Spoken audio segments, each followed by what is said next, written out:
Hello. So what are you making? Hello.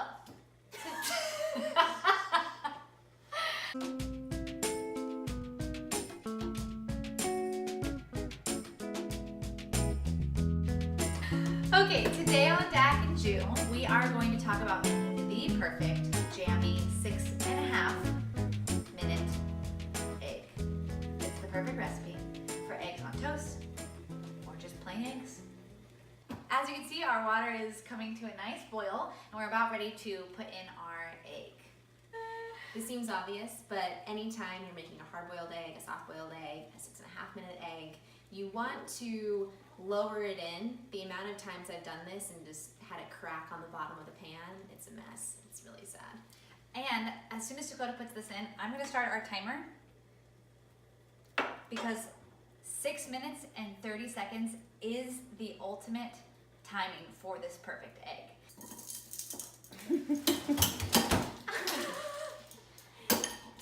The reason why you want to do an ice bath is that it stops the egg from continuing to cook after you take it out because it's still really hot. Yeah, so there's a lot of different options for eating your perfect 6.5-minute egg. You could have it for breakfast plain, you know, with whatever side you're having it with, whether that's toast or bacon or potatoes. It also goes great on a salad. You can mix it up with a protein of your choice over greens, and it just adds a really nice texture and flavor to whatever you're eating for lunch. Or any kind of rice bowl or grain bowl.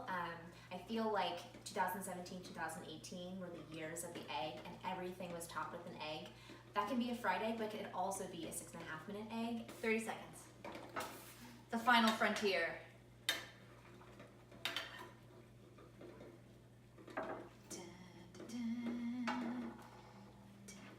Is that the wedding march? No. Dun, dun, Dun, dun, dun, dun. That's not what I was saying.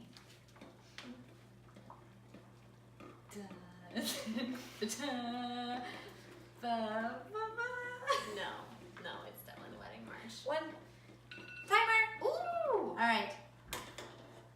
Out of the pot into the ice bath. Cool off a little bit.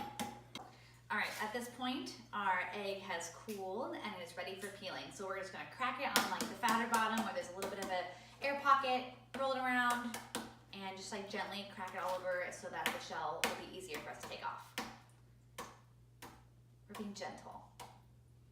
There's a break. It is always sort of an air bubble at the bottom on the fatter end, so I love to start there. I think it makes it way easier. Slice it in half. This is the moment of truth. Yum. Perfectly jammy, exactly how you want. Sprinkle it out with a little bit of salt and pepper.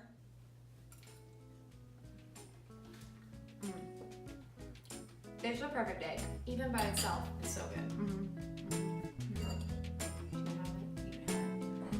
I got on the poaching train for a while, but